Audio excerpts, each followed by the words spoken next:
Good morning, everybody, and welcome to our Amud Yomi Shiur. Welcome, everybody, here in the Avos Shalom Torah Center, our viewers in Torah anytime, Kol HaLashon, in our YouTube channel. We are in Daf, where we actually Kuftes Amud Aleph, but Metzia Kuftes Amud Aleph, in the middle of the page, in the last narrow line. The topic today is more and more about kablonus, about investment. We're going to see a lot of interesting things that also possibly apply to today's world of investment in halacha. And the investment in the times of the Gemara was agricultural, was people invested in land. We're going to discuss that soon. First, we have to answer a question that was asked here yesterday by Ellen, a very good question regarding yesterday's year. So if you don't want to know about yesterday's year, you can just fast forward like 2 minutes. But if you do, then please listen to what I'm telling you now. But before we continue, I'd just like to mention that this year's Le'ilu Nishmas Avi Moiri Menachem Ben Akiva, my aunt Aviva Bas Moshe, and So Bas Moshe, and Rochel Bas Avrom, and Refu'as Chaim Ben Sete, Lea Bas Tomer Chana Batzima B'such Shar Chol Yisrael. Okay, yesterday we learned the sugya, which we've finished more or less to learn, and that was about bar matzah. Bar matzah means that if somebody wants to buy a field or maybe even an apartment, that's actually a question, he's not allowed to buy that before consulting with the neighbors, maybe the next door neighbor or the next field neighbor. They want to buy that first, they have the right of way. It's called vasisa yosher ratov. It's the right thing to do to allow the person to extend and expand his field before you come and butt in as a stranger. Now, there are many, exceptions and stories and limitations to that we saw. One thing we saw was that if the person who wants to buy the field from the owner, is a person who's actually there as a mashkanta holder. In other words, he was the buyer that wants to buy the field now, used to live there, or I don't know, live there, work there, or it was his, not completely his. It was mortgaged to him. Mashkanta, he was a mortgage holder, like the bank. He was the one that if you don't pay back, he's going to chop it. And eventually he bought it. Now he has the right to buy it before the neighbor. Why? The neighbor says, I wanted to expand it to Sisra Shavatov. Says Mr. Mashkanta holder, no. But I am more of a neighbor than you because I actually live in the place and I like the place very much. I found such a terrific field never in my life before. I love everything about this field. And I lived in there. That's more than you who actually lived next door to it. I'm more of a neighbor of where I am currently residing, which is the Mashkanta field, even though I'm not the complete owner, more than you who's a neighbor. Now, no. Let's say the guy paid the debt. That's he's not taking. No, that's a different story. Now comes another Gemara, and the Gemara says that if a person if there are two neighbors, one of them owns a field, and the other one owns houses, but his rights over his residential rights there are very limited. Let's say he's only allowed to be there as long as the house exists. If the house gets demolished by the area, by the city hall, bombarded by terrorists, Hawaii fires, Turkey earthquake, whatever happens, it can happen. In Tafshin Pegim, it happened. So as long as your house is there, enjoy it. If your house is not there anymore, you're not allowed to be in my field. Reuven is the field owner. Imagine yourself like 4 or 5 houses in the field of Reuven belonging to Shimon, but his rights to live there as long as the houses are there. Now, Shimon is supposed to ask Reuven before he's selling the house to someone else. Maybe Reuven wants the houses, but vice versa, not. Reuven, the field owner, doesn't have to ask the house owner. Why? Because the house owner they're not equals. The house owner is less of an owner in the land. In fact, he's not a land owner at all. He's the owner of the house, of the brick and mortar, of the wood, of the fridge and the sofa. He's not an owner in the land at all. Imagine yourself, just to make it clear, like a caravan that sits on the land. I'm not saying that's reality, but it's like a detached thing. So now, and therefore he has no rights of bar matzah. The landowner does. The landowner says, I'm the owner of the land. I'm the real deal here. If you want to sell the next one of your houses to another person, consult with me first. But vice versa, no. If the landowner wants to sell the land to another guy, he doesn't have to ask the house owner, because the house owner, his ownership is much less. Ellen asked a good question, which is actually addressed by the Nukei Yosef.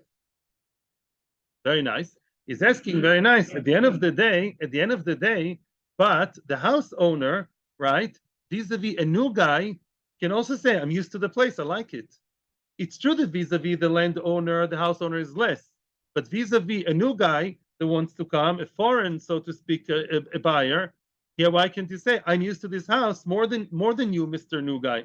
Very good question.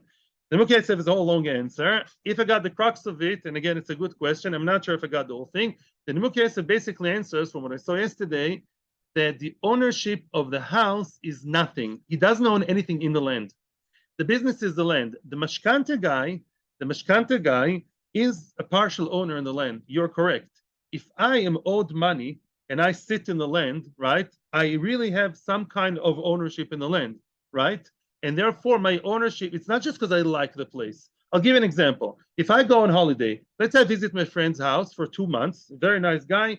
I visit his field and I stay there for 2 months. I can't say, I like the place. It's just a holiday place for me. I have zero ownership. I can't tell him sell it to me first before the other guy. There has to be some kind of ownership there. Mashenkin, the house guy, owns zero in the land. Zero. Nothing. He only owns the house, but vis-a-vis the land, which really matters, he's a zero of an owner.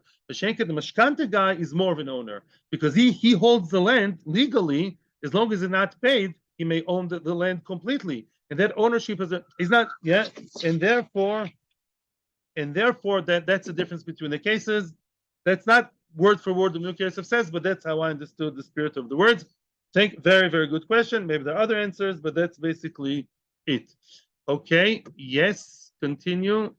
Let's continue now. We are in a story, we're about to embark on a story of Rav Papa, about Rav Papa. Before that, let's give a small introduction to what we've been learning till now in this page. The topic is, I would give a title today to the Shiur, Oris and Kabbalah and investment. What does that mean? We saw yesterday a new concept for us. It was not very new, but somewhat new. We are used to thinking that an Oris and a Kabbalah are workers. Yeah, he's a glorified worker. You know, he takes percentage, big percentage, sometimes the majority, right? That's always Kabbalah. The Chochir is the guy who's like a renter. And how do we always call them? Rightly so. People who work and what? Baruch Hashem, they work hard. Then the field yields, I don't know, 200,000 worth of wheat, barley, quinoa, kiwi, papaya, whatever that is, right? And they take a percentage, and I'll take percentage. Very nice. It's true, but there's another aspect that we saw yesterday. Sometimes there is stuff growing in the field, and they're interested in being investors in that something, in that growth. For example, we spoke yesterday in Machlokas Ba and Rove regarding our Mishnah. What happens if there's a very nice tree that grows there? That tree does not yield fruit, and that tree was not toiled or cared for by the Oris. However, the tree is there, and it's accepted for us. Maybe it was a new idea. When the Oris comes in, he's not just a worker; he's also an investor. And he says, "Listen, my friend. I mean, even it goes without saying. If I came into the field, yeah, to grow tomatoes, barley, whatever that is." And you have those nice trees that grow there, and I'm the only guy working here, and you get your percentage, and I get my percentage, yeah. I also expect to get what? The profit, the automatic profit that comes from the tree growing bigger and bigger.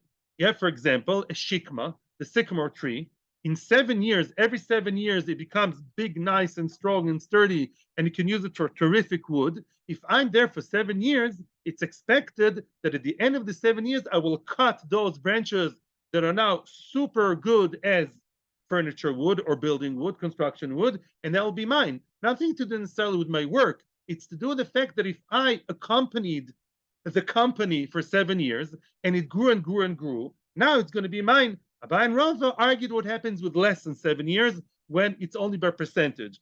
A very, very simple example. Yeah, I went online today because I didn't want to sound like a fool, so I don't know much about investment. Apparently, the 3 most successful companies in the world to invest in are not surprising, Apple, Microsoft, and Google. Yeah. So let's assume, I don't know, that the graph goes up and up and up and up. You go in, you invest in Google, I don't know, numbers, $100. In 7 years' time, it's I don't know, $1,000, 2,000, basically. It goes up and up, and I can leave, right? I take out my money. I had 100, now I have 2,000. Excuse the numbers, yeah. That's investment, right? Let's say it goes up and up. If I go into the field as an olis, and the tree that was there was worth 100, I don't know, 200 shekels. When I leave after 7 years, it's worth 2,000, I don't know, 2,000, that much more. Then I'll take the cash and say, I had in mind that the shevach, the profit of the tree, should be mine. Sometimes we say it, sometimes. What was Machlokes Abba and Rove? Abba and Rove's Machlokes was as follows. The shikma has a very, very specific cycle of longevity. Every 7 years it's been cut. Whoever is a lucky guy to be there for whole 7 years, 7 years is like the exit of the company. That's when you reap the profits, right? If I was there for a whole 7 years together with a branch, I accompanied it, I was invested long enough. Investment, you need long breath, right? To weather the storms. I was there for 7 years, very good. Then after 7 years, I'll cut it. Abai and Rava argued, what happens if I left after 5 years? Abai says you get the relative profit, yeah, because now it is worth much more. A 5 years old shikma, which is only 2 years to go, is worth much more than half a year old shikma. So I'm going to take that profit, says Abai. Rava says no. When it comes to shikma specifically, Rava didn't speak always. Rava says shikma, because it's cut every 7 years very clearly, yeah, it's not an ongoing thing. It's either before or after 7 years. As long as it didn't hit the spot of 7 years, it's nothing. No, because it's all or nothing, says Rava. The whole vort of a shikma is 1 to 7 years.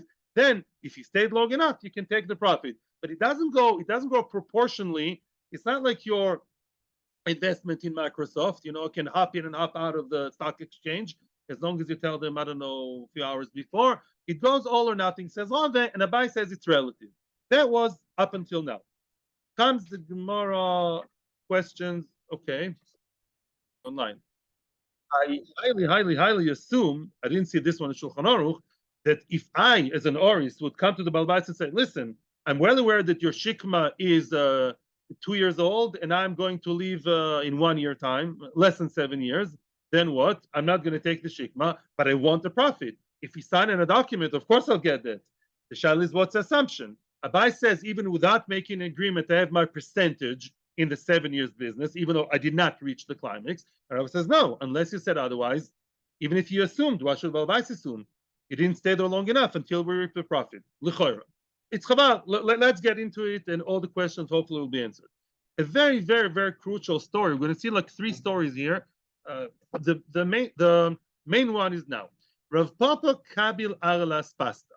Rav Papa accepted the land, meaning Rav Papa became an olis for land to grow aspasta. Aspasta is that animal fodder that grows once a month. You reap and it grows. Aspasta is always an example for something minimal, cheap. Rav Papa was an Amira. He was also a wine dealer. On the side, he accepted to be in charge of the aspasta field, reap and grow and reap, and very nice. Kadchu batali, uninvited, all of a sudden, one sunny day, there were trees that all of a sudden took root there. Nobody put them there. As it called spontaneous seeding or something, there's a word for it, yeah? It grew by itself. The trees just grew by themselves. They were palm trees that started growing, yeah, there in the middle of the aspasta field, one here, one there, one here, one there. All of a sudden came those trees that are, potentially money, right? They were saplings. They flew by the wind or something, the seeds, and they started growing. Okay. And I'm not sure if anybody said anything to anybody, meaning Rav Papa and the Balabais, I have a feeling, did not communicate what should be the halacha about these trees. Now, Kika Mistalik, came Rav Papa, most Arisim are not for life. Let's say the 6, 7, 10 years of Rav Papa were done, and it was Mistalik. Rav Papa at some point said goodbye, going back to the Gemara, to the wine store, and what? I'm leaving behind the field. Omar Lihu, Rav Papa now claimed to the field owners, Avali Shivcha, give me the Shevach. I want you to give me now the Shevach of the tree. Let's say that small sapling when I started was worth 100 shekels. Now it's, let's say, a tree in the middle of its growth. It's not 100, it's 1,000 shekels. Yeah, give me 900 shekels. When I came in here, I had in mind that I'm interested. I'm not a black worker. I'm an investor. Yeah, the company called Small Tree was 100 shekel. Let's say I'm just inventing numbers. Now it's 900. Let's say give me 800 shekels. Omerle Rav Shisha Breder Rav Idi Rav Papa. Excuse me, Rav Shisha Breder Rav Idi is against Rav Papa here and against his vara. Elamat, according to your logic, Dikla ve'alim. Let's say I have a palm tree, and that palm tree, you decided to work on the palm tree in order to get the fruit, to get the fruit. That's your idea. I'm here working in the palm tree just in order to pick the fruit, half of it, three quarters of it, a third of it as an oris, and the decal itself became thicker. The decal itself, the tree itself became, in other words, the fruit is one thing, the fruit is just 1 year, yeah, and the decal itself became thicker and more valuable. Achinami debai mal shavche. Would you think that over there too, you deserve to get the shevach? Explains Tosfos very, very, very well the question. Excuse me, Rav Papa. Accept the concept in general that people want to invest in certain things. Be clear about it. If you were to invest in a palm tree and you told Balabais, Mr. Balabais, I'm interested in watering the palm tree and moving away the bad birds and everything, because I want the fruit, you can't come later and say, you know what? Actually, I also invested, I had in mind to invest in the tree, and the tree itself, I want also the difference of the growth of the tree. The tree itself is not worth more. Besides, you can't do that. Same, you understand you can't do that because you are working in X, and all of a sudden you want investment of Y. Makesha, it's not in your investor's portfolio. Now, same thing over here. Who is talking about investing in the tree? L'man Hashem. You were invested in what? In aspasta. To stick to aspasta. You said you're growing aspasta, cutting the aspasta, and you took every year very nicely a third, a quarter of aspasta. Who says, I'm not a mind reader. Who told me that you're interested? You're happy with the question, right? That's your question. Who told you all of a sudden, who told me, who told us that you're interested in a completely side thing called what? The trees. They came uninvited. Nobody spoke about that. Omerly, comes Rav Papa. At the beginning, you want to understand his answer, but soon we will. Let Rav Papa talk, and then Omerly Rav Papa, Hossam, don't compare the cases. But the case of the palm tree, of the fruit, that he says, I just want fruit, lava daita da'achinochis. When a person wants to tend to the fruit tree, let's say palm tree, and he says clearly, I'm interested in the fruit, lav adaita da'achi, not with that in mind, he went down to the field. Yeah, he goes for the fruit, for the dates, right? Not for the thickness of the tree. But ano, here, that's what I had in mind. Yes, it's clear I had in mind that I didn't want just the aspasta. I also wanted what? The side things, the trees that grew there. You may ask why. Frag the Gemara, let it develop, let it develop. Frag the Gemara, wait a minute. Beforehand, come on, who do you follow? Abaye. You, Rav Papa, you follow Abaye.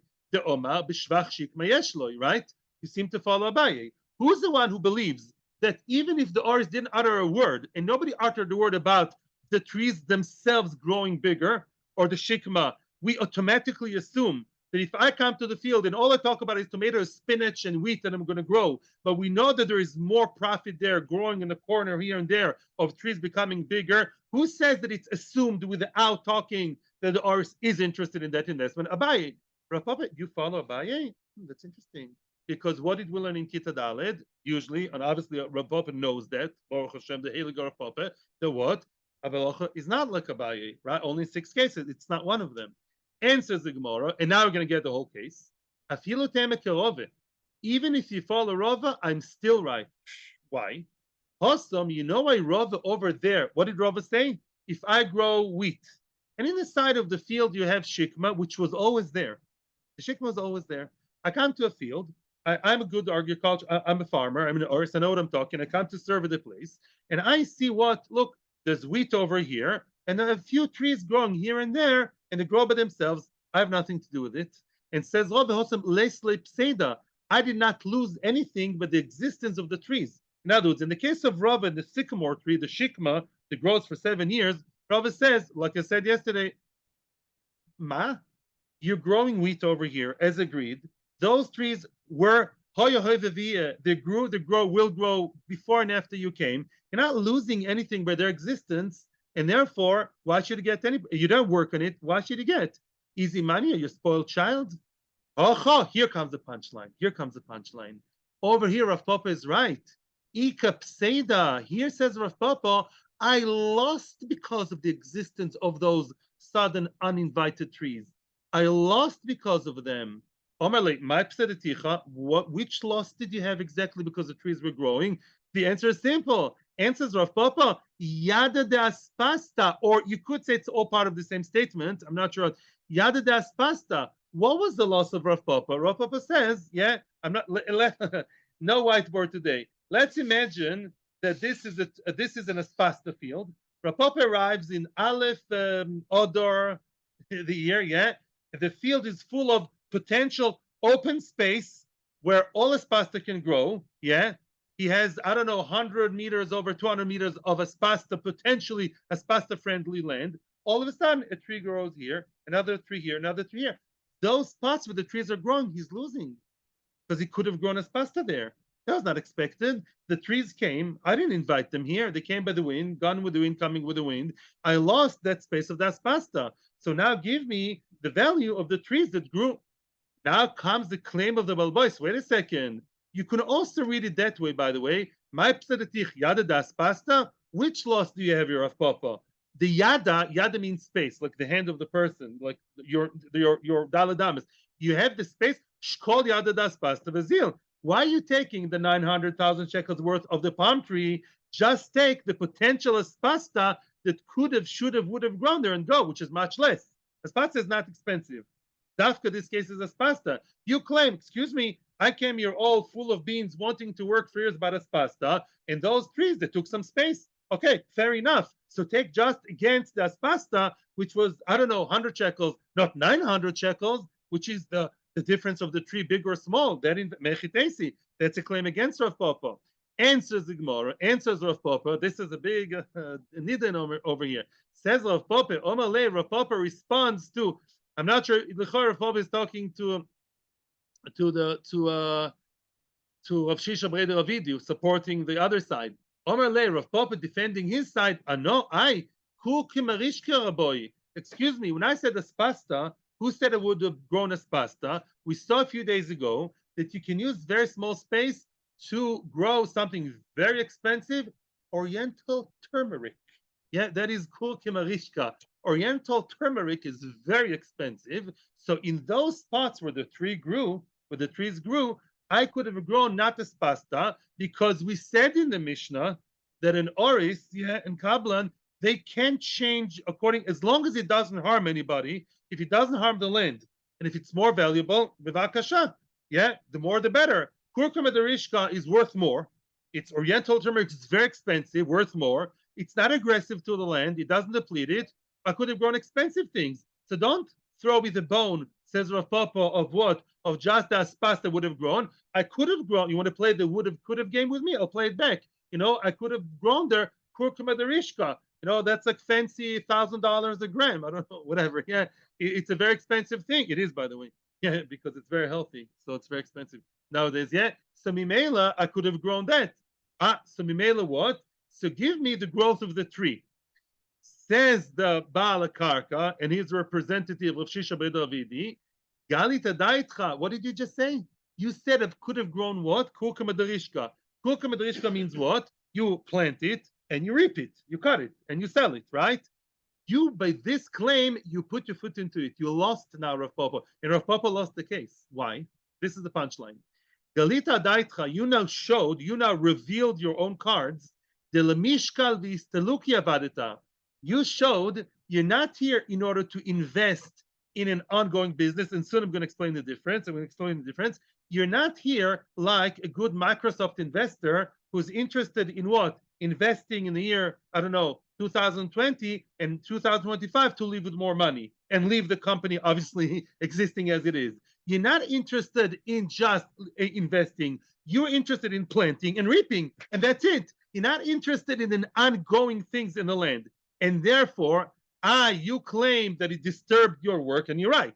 Those trees were stumbling stone in your stowing. You know what you should do? Shakil kurka marishka vezil. Take your imaginary kurka marishka, that expensive stuff you claim you would have planted. Go and take it. It's not there. There is no kurka marishka. That's what he claims he would have done there. So what do you pass on alocha lemaisa? All you're going to get is the value of the trees as they are now and not the investment. And you're going to ask, what's the difference? I'll tell you what the difference is. Again, you basically, what do you claim? There are two types of orisim. One oris is not an investor. He's a low-profile guy. He wants to, what does he want to do? Plant the tomatoes, whatever, plant the seeds, grow tomatoes, reap the tomatoes, get FF, and go home. He's more like, conservative guy. He wants to go home to his wife and kids and play the game and whatever and what and hopefully learn Amud Yomi, Daf Yomi, right? That's one guy. The other guy is what? No, no, no. I'm an investor. I'm a bigger guy. I want not just to reap what I make. I also am interested in investment. You are type A, not type B. Because what are you telling us, Rav Papa? What did you just say? You're not saying that you had your eyes on the trees and you said, here's a tree that's worth 100. I'm a big investor. I envision that the company, my broker told me, financial advisor, that in 5 years' time, that tree will be much bigger. I want to stay for 5 years and reap the profit of the difference of the tree. No, you just told me that the trees disturbed you, actually. And what you would have done is what? You would have grown kurkuma derishka and reap it. You're a regular oris. You're a plant and reap kind of guy. That's all you wanted. Now the trees are there. Meikradin, you can reap, not reap. You can now cut the trees and take. To cut the trees is worth less than selling the trees for an investor because they're going to grow bigger. That's why I was careful with my words. Those trees did not reach the maximum. They're only good for the wood now. In other words, let me give you a good example. Let's say you invest in a food company. Yeah, it's a very, very successful. I don't know, elite, awesome. I don't know. I don't want to talk about Strauss now because of politics. Yeah, but Lamaisa, what happens when you invest in a place in Tnuva? In 5 years' time, you're a millionaire, right? Because they go up and up, right? Everyone likes the yogurts and the whatever, right? What happens if they close down Tnuva? And you say, what do they give you? They give you the yogurts and the milk. That's a lot, but it's still much less than the actual worth of the whole company, obviously. That's the difference here. You're not a kind of guy, I shouldn't say guy, but Rav Papa Khalila. You're not a person, Rav Papa, who came here in order to say, I want the tree now worth 100 and then 900, because the tree, while it's connected to the ground, it's still an existing company. That's a Tnuva continuing to grow. Yeah, that is worth much more than just cutting off the trees, pulling out the trees, and selling them as firewood, worth much, much less. The palm tree has potential to grow and have fruit, much, much more. Because you're only talking about, I came here to plant. It disturbed me. I would have planted kurkuma derishka. So what? But you're still just into planting and reaping. You're not interested in what? In actually having an investment here of, I got here when the tree is worth 100. Now it's worth 1,900 because it's going to grow more. When you sell a company that has very, very good portfolio, you sell it much more than the actual yogurts and milks. You sell all the potential, right? If somebody sells it to Nuva, which actually they did, they sold it to Chinese, they sell it for a lot of money because it's an ongoing thing. We sell futures here. You're not getting the futures. You only get the trees itself, the tree itself, because that disturbs you. Get that and go. And really, that's what it's going to. Now, so what are we telling you? You can't pull out the trees because the balabai stays. You only get money, keneged firewood, keneged how the trees are worth now, before they have even fruit, as stem, as firewood. That's the money you're going to get, not more than that. And that is our halacha. All that is halacha in Shulchan Aruch. Now, because you were megali, not interested. Beautiful, beautiful. And achinami. If you can prove you came here in order to invest, then you'd get a lot of money. You'd get, I'm leaving the company and I'm selling my part. Give me money, and I'm leaving you those trees that got thicker while I was there, and I'm an investor. That's story number one. Story number two, much easier. Rav Bevai bar Abaye, Rav Bevai, the son of Abaye, you're going to laugh, but soon you'll know why I'm telling you this now. That Rav Bevai, the son of Abaye, that's a famous Abaye. Abaye and Rava were relatives. I think they were cousins. And they both came from which family? It says from Eli, Pshveranais, or Koyanim. They came from Eli. Eli was a family of ill reputation. Yeah, Eli, because his children, the Chofni and Pinchas, they misbehaved in more than one way. And there was a klala, they're all going to die young. Abai and Rava, he lived till 40, he lived till 60, Abai, because they learned Torah, and they did chasadim, Abai. But Abai and Rava were very, very, very, very choshuv people. They came from a family that wasn't so choshuv, but they were choshuv. They don't have good yichus, so to speak. So the Gemara says, not me. Abevai bar Abai, or Abevai, the son of Abai, Kabil Ara, he accepted the piece of land to work in. Oris Chochil, the Ahadel Lei Mashunisa, he did a very good thing. He created basically an artificial kind of mound all around it, basically like an earth, like a fence made out of earth. Yeah, like a mound all around the field to fence off the field. Huh? a berm. Okay, okay, a berm. Yeah, okay. So he created a berm. We all know that word, of course. Yeah, SAT word. And he put a meshunisa all around. You know what happened to that meshunisa, to that berm? All of a sudden, trees came in, trees of zradim, of like pears, like small pears. Pear trees started out of nowhere. Kodesh Baruch Hu decided, they just flew in, the seeds, and they started growing there naturally by the sides, all around the field, not in the field, but on the sides of the field. Kika Mistalik, now he left. Yeah, as he was about to leave the job and basically close accounts with the Balabais, Omar Lehu, he told the owners, give me the shevach of the tree. And I believe, that I'm Abaye's son. And I believe what, like Abaye, that I deserve, it goes without saying, that I deserve what parts of the whatever difference the tree made. Yeah, they came in as seeds. Now they're nice pear trees. If you were to sell them now, you'd sell them for much more. I accompanied the field through that, I don't know, 5, 6, 7 years. I want the shevach. Oh, listen to this. Omar of Pape says of Pape, Mishum, he spoke very strongly against this svara. And he's talking now to Bevai. Mishum datitu mimuloi, because you come from a bad family of muloi, a cut off family that are cut off, or muloi means that they're full of, it's more like a mole, not mole, like a bump. You guys are all bump, you're all rough. You're rough people, or you're cut off people. That's why Amri to Mili Mulyoso. That's how you say nonsense. Because you come from an nonsensical family, that's why you say nonsense. You say words that are cut off. It doesn't make sense what you're saying. A feeler of Papa, even Rav Papa, who also fought tooth and nail in order to get his part in the previous story of what? Which previous story? Of the trees that grew in the middle. What was Rav Papa's only leg to stand on? Loy Omar Eladis Lepseda. Rav Papa claimed, look, I am working in Aspasta. Those uninvited trees stayed there. I guess the Balbais was happy with that. Hey, look, here, and here. I could have planted Aspasta. No, I could have planted Kuchem Adarishka, the most exotic, fancy, whatever condiment. And that's why I lost. And that's why, okay, there's a give and take. But you, excuse me, but my pseda islach. Here you have no loss. You have no loss whatsoever. Because anyhow, you're not going to grow anything on the fence, right? You are growing your stuff where? In the middle of the field.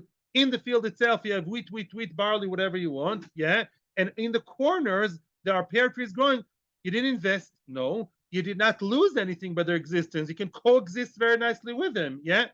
Beseder, all very nice. And Mimela, how can you bechlal claim that you deserve anything and we don't paskan lakabaye? We're not paskan lakabaye. No, we're paskan lakrova. And therefore, if you have a kind of tree or any investment that A, you did not work on, B, nobody spoke about it, C, it doesn't disturb you, it did not impede your work. You were working in your field 100% profit, which you got percentage from. The trees were growing very nicely in the side. Who cares?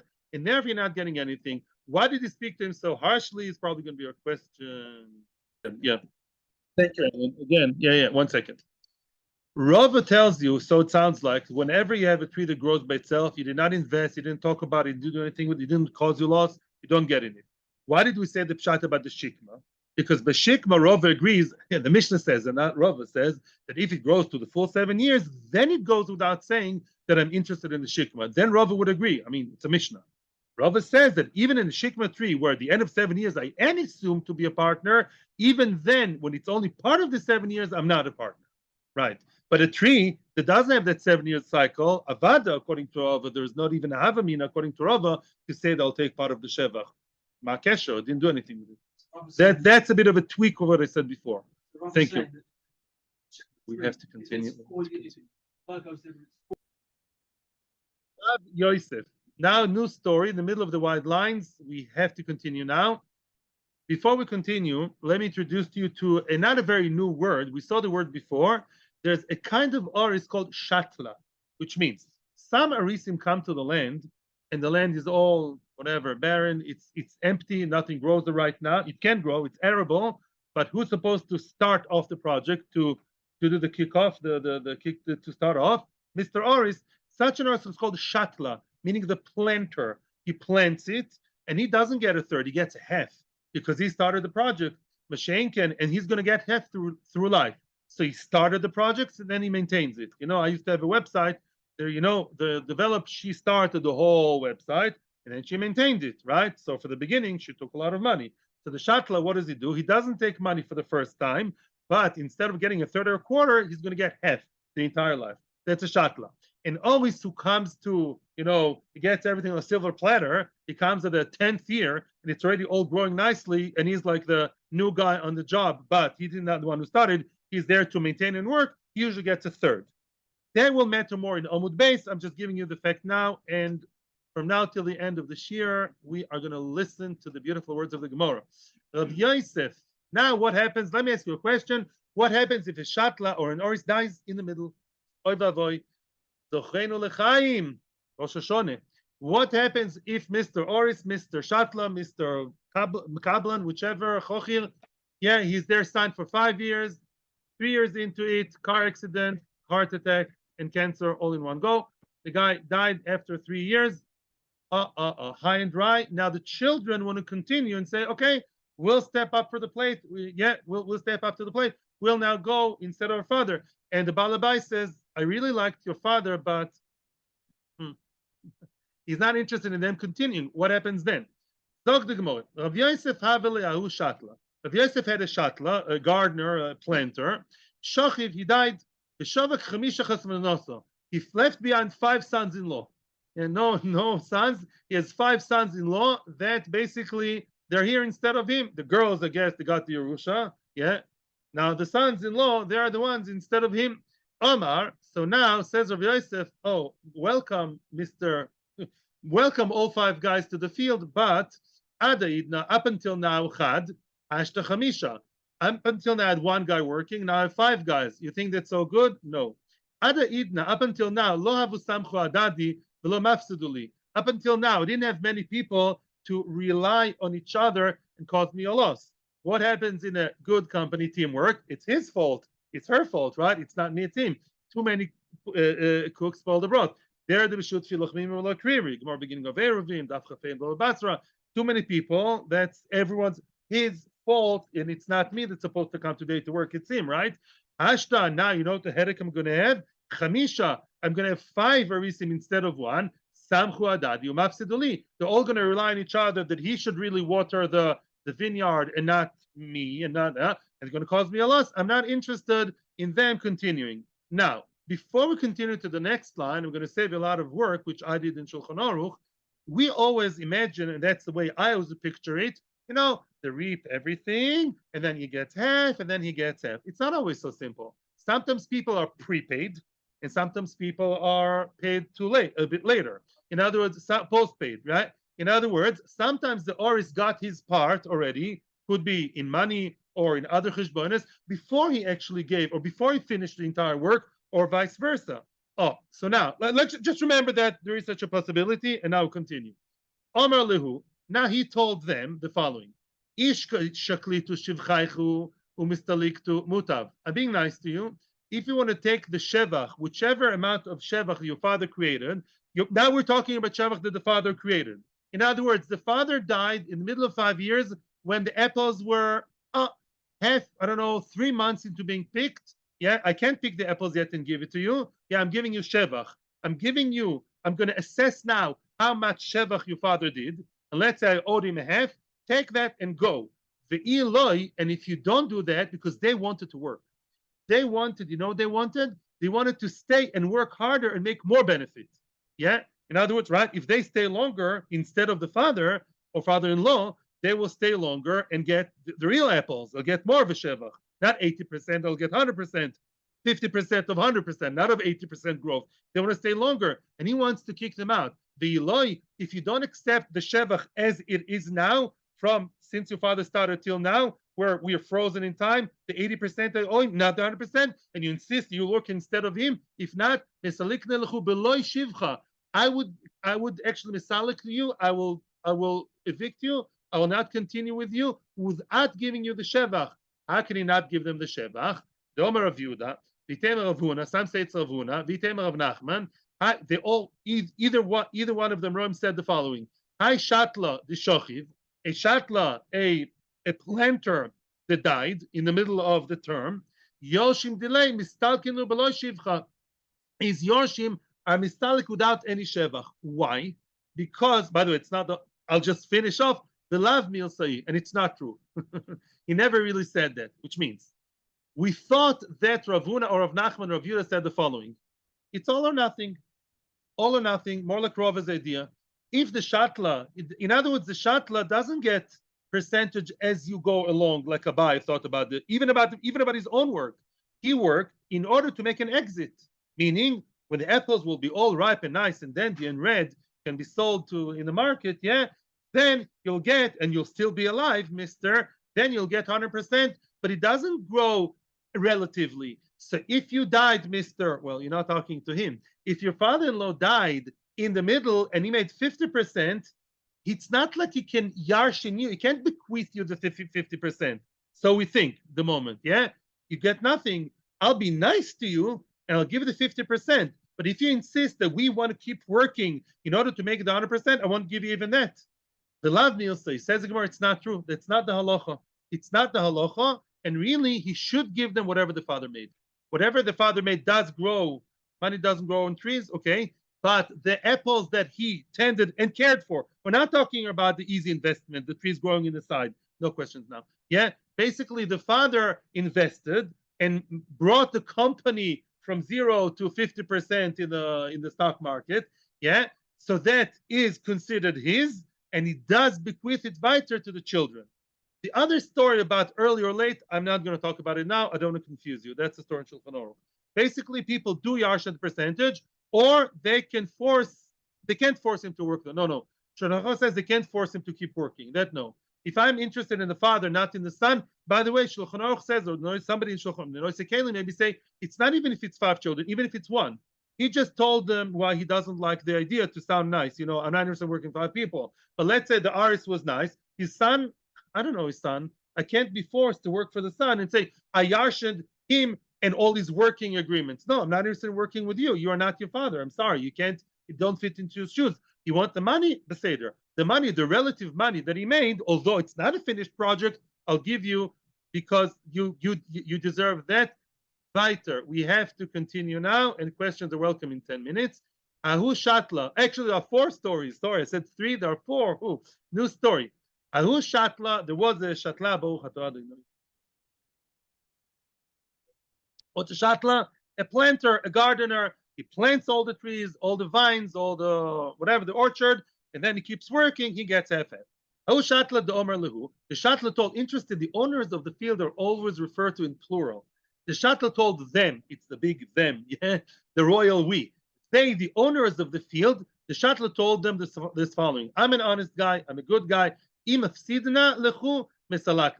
I cause loss, let's say 1 year I neglect the field, I become neglectful, or let's say I mess up, I plant something that doesn't go right, I plant it wrong way, the wrong direction of the sun. Let's say if I mess up, maslakna, I will really go away. I will leave the job. I will leave the job. Yes, you, she says. I'm Yash, I'll leave, and I will not, I'll leave possibly without taking any profit either.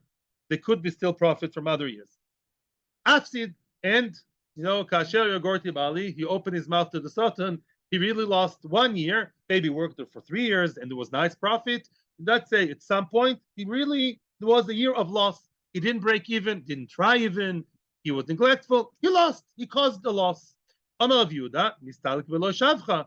Let him go out without the shevach, because the choira, that's what he said. I'm going out without the shevach. Why? Although he lost this year, could be there's a shevach in another field or another year, right? If you look at let's say it's trees, yeah, he's a shatal, right? The trees became from 0 1,000, right? And it's his good job. 1 year there was a loss because he didn't tend to the trees, and something happened to all the pairs, let's say. Lamaisa, it's true that there's local loss, but in the grand scale of things, there was a gain. Says Rav Yehuda, if he said, I'm leaving, checking out, I'm checking out, I'm basically quitting, it means you don't get any shevach. Rav Kana Omar, mistalik v'shakil shavcha. No, he should go out, but should get the shevach. He should get the shevach. Yes, in other words, he lost here. That year's produce will be 10,000, but all the trees that grow are worth 20,000. Yeah, so even it out. instead of giving him 20,000 of the trees that he created, those 20,000, deduct the 10,000, but still give him 10,000. Don't give him zero, yeah, because Rav Yehuda says you give him zero. Rav Kahana, however, Rav Kahana says the I Omar I Pasidna Mistalakna Beloy Shivcha. Oh, if he said it, that's the difference between this and before. If he said, if he tried to sound very reliable, he tried when they were sitting in the work interview, he wanted to show how loyal he is, and he said, you know, I'm a very good guy. I work hard. If I cause a loss, I'll go out without shevach, without taking shevach. If that's what he said, mistalik v'lo shivcha. He said that. Then he's mistalik with how much? Zero, tail between his legs. Yeah, obviously. What's the chiddush? Ooh, what's the chiddush? He said, I'm leaving without any shevach, and he was mashbiach it a nice 20,000. And yet, that's what he said. We believe what he said. He said no shevach, zero. Ove Omar, a good old word from many, many times, from Daf Samech Vav and from previous, asmachta hi v'asmachta lo kanya. When a person talks, excuse my language, nonsense, we believe it's nonsense. Asmachta means a person wants to sound reliable, sound nice. If I tell you, if you all come to Shiur every day without going to anywhere else, you come here every day, you know, for, I don't know, a year, I'm going to give you a trip to Hawaii. I'm not sure you'll take me very seriously. Believe me, I can't provide a trip to Hawaii, and it's not the kind of entertainment I would offer you. So even if I would say to you, you assume I'm not really serious, but I do try to encourage you to come every day, right? That's the idea. Yeah, it's recorded. So I'm so sorry. No, a trip to the Kotel is more spiritual and financially sensible.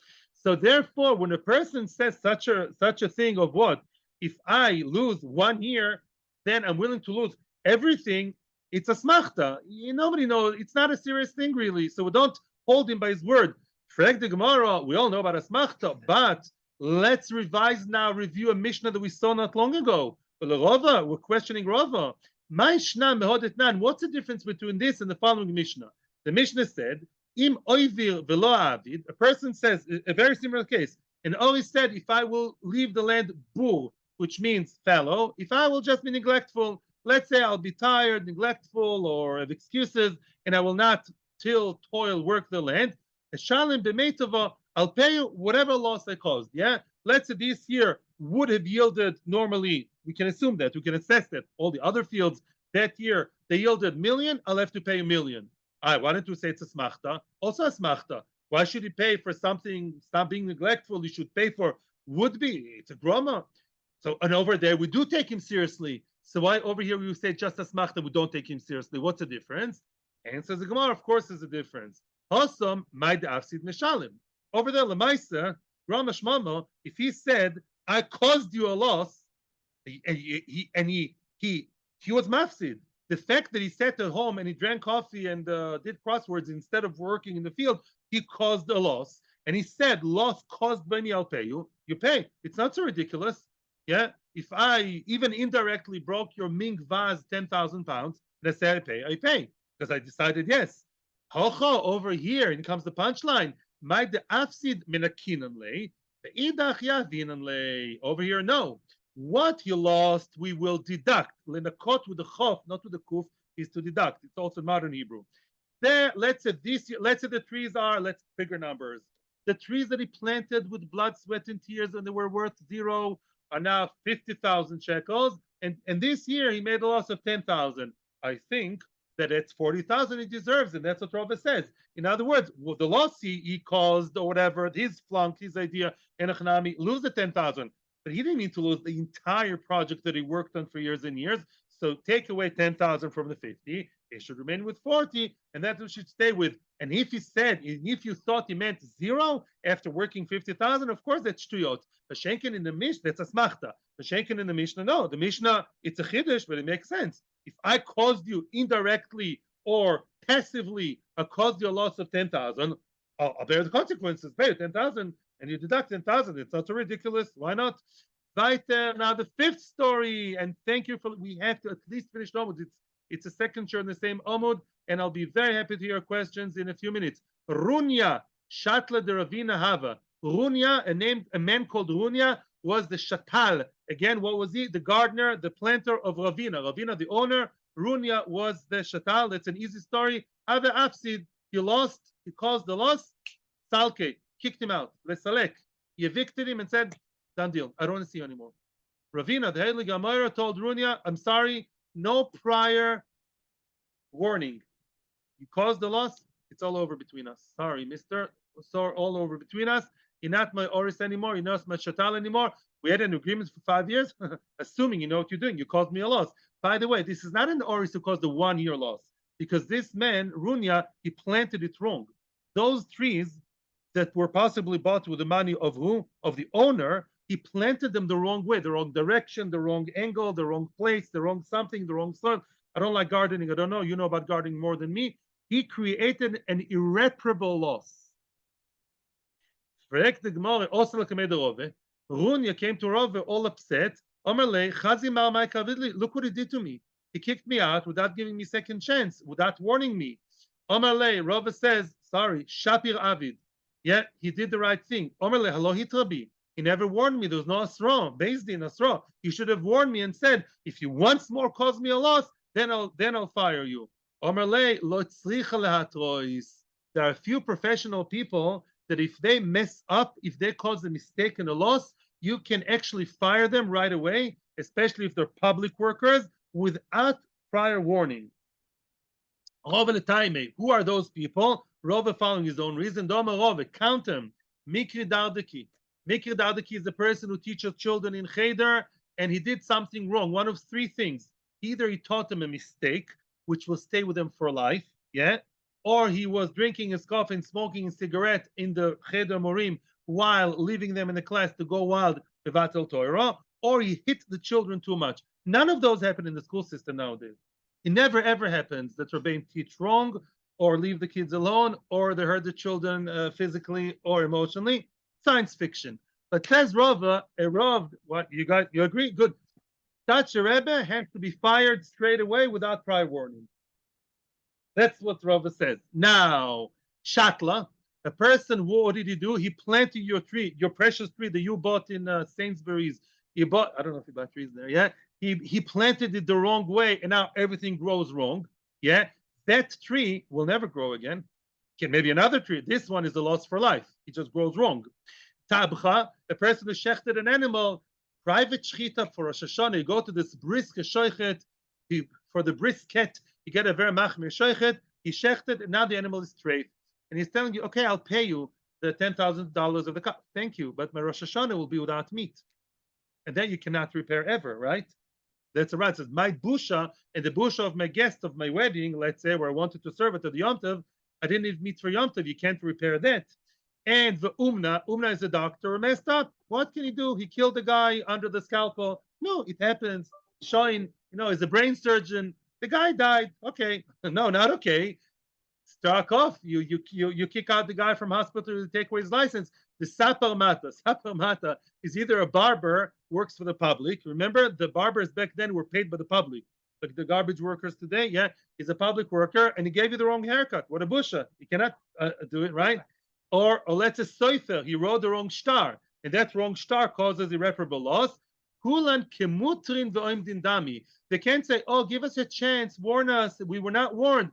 It's as if they were warned, pre-warned automatically when they accepted the job. What's the rule? Any pseda, any loss, they will never go back. Yeah, you can maybe plant another nice tree or pay you, but this tree that you love and you wanted to plant and you paid for, that beautiful lemon tree you fantasized all the time about, they will never grow again, and your child is damaged for life because of the Rebbe. Yeah, I want to talk to you about, whatever, the kind of people who taught us. That's a different story. Now comes the halacha and being a little bit more lenient with the people. It says Shulchan Aruch based on the Nimukei Sefeso, they get 3 times chances chazaka. In other words, they don't get warned, but either they're warned or you give them 3 times. In other words, let's say the guy messed up the haircut of 3 people terribly, they're all full of busha. They can't, they can't stick their back hair. Or a sofer, or a rebbe, or shuttle, or a doctor killed, that's a big finish. 3 people. Yeah. After a 3rd strike wrong, then the guy goes home and he loses his license to be a shoichet, a roife, a rebbe, v'chule. He should do something else. He should do something less risky. And we wish him good luck in the Shana Toiva. And may we be zoiche to always meet good people, be good people, do the right thing, do the emes, and be zoiche bedin this coming Rosh Hashanah. See you, Be'ezus Hashem, tomorrow in Amud Beis. A very interesting story about the Shatla, Atzlocho, Uvrocho. Thank you very, very much. Questions are welcome now. Thank you to everyone on YouTube and all the other channels.